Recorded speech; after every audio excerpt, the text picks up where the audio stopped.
इंसान खोजता है भगवान है या नहीं, तो आपको दिखाते हैं ऐसी घटना, आप कहेंगे ओ माय गॉड। 300 साल पुराने बालाजी मंदिर से चुराई मूर्ति, तो चोरों को पता चला भगवान धरती पर है या नहीं।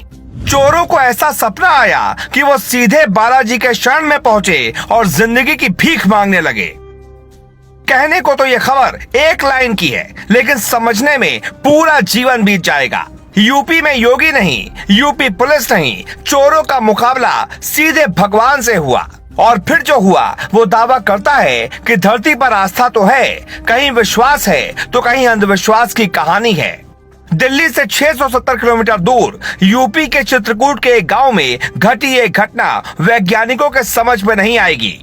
बड़े बड़े विद्वानों का माथा काम नहीं कर रहा है। मूर्ति चोरी करने की घटना सत्य है और कुछ दिन पहले की है, लेकिन उसके बाद जो हुआ वो आप सुनिए। फिर हम आपको बताएंगे कर्नाटक के उस मंदिर में क्या हुआ था जहां 2 लड़कों ने दान पेटी में कॉन्डोम डाल दिया था। लेकिन पहले चित्रकूट की घटना सुनिए।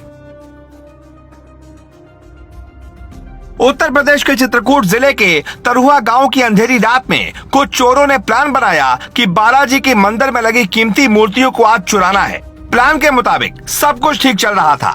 9 मई की रात को जब पूरा देश सो रहा था, तब चोर भगवान की मूर्ति उखाड़ लाए।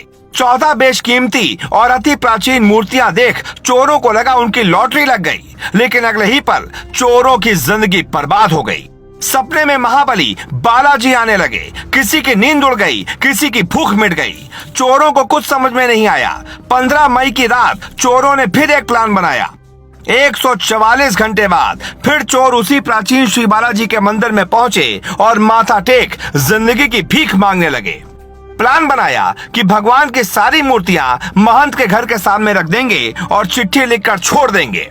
आप सुनिए, जो चिट्ठी में लिखा था वो पूरी कहानी का संदेश है। हमें रात में डरावने सपने आते हैं, हम सो नहीं पाते हैं, इसीलिए हम मूर्तियां महंत के आवास के बाहर रखकर जा रहे हैं। हमने चोरी की है, तब से बुरे सपने आ रहे हैं। चैन से हम सो नहीं पा रहे, खा नहीं पा रहे, ना जी पा रहे हैं। हम डरावने सपनों से तंग आ चुके हैं और आपकी अमानत लौटा रहे हैं। अब आंख खोलने वाली रिपोर्ट का हिस्सा सुनिए। 18वीं शताब्दी वाली मां अन्नपूर्णा की मूर्ति 100 साल पहले चोरी हो गई थी। ये मूर्ति 1913 के करीब वाराणसी के एक मंदिर से चुरा ली गई थी और कनाडा की रेजिना यूनिवर्सिटी के मैकेंजी आर्ट गैलरी संग्रह का हिस्सा बन गई थी। यूनिवर्सिटी के कुलपति ने भूल सुधार करते हुए पिछले साल ओटावा में भारत के तत्कालीन उच्चायुक्त अजय बिसारिया को ये मूर्ति सौंप दी, जिस पर पीएम मोदी से सीएम योगी तक ने जश्न मनाया। लेकिन क्या आपको पता है भारत के देवी देवताओं की मूर्ति विदेशों में कौन लेकर जाता है? आप सुनेंगे तो कहेंगे ये तो बहुत गलत है। ऐसी न जाने कितनी मूर्तियां देश के अलग अलग हिस्सों से रोजाना चोरी होती हैं और कोई ध्यान नहीं देता।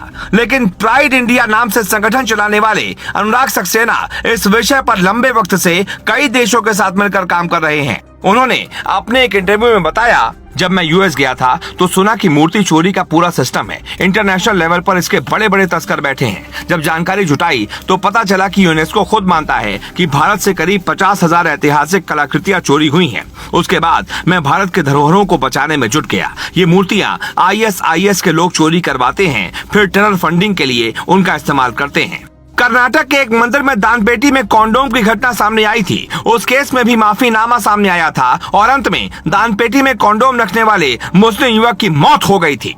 आखिरी वक्त में वो अपना सर दीवार पर मारता और चिल्लाता, ऐसा दावा ऑप इंडिया की रिपोर्ट करती है।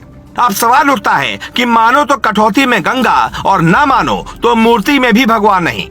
भारत में अंधविश्वास भी खूब है, लेकिन चोरों का खुद से मूर्ति लौटा देना अंधविश्वास नहीं हो सकता, क्योंकि भगवान से पंगा लेने वाला इंसान अगर बच गया तो ठीक, और अगर उलझ गया तो समझो उसकी जिंदगी के दिन बचे हैं 4। बिल्कुल 4।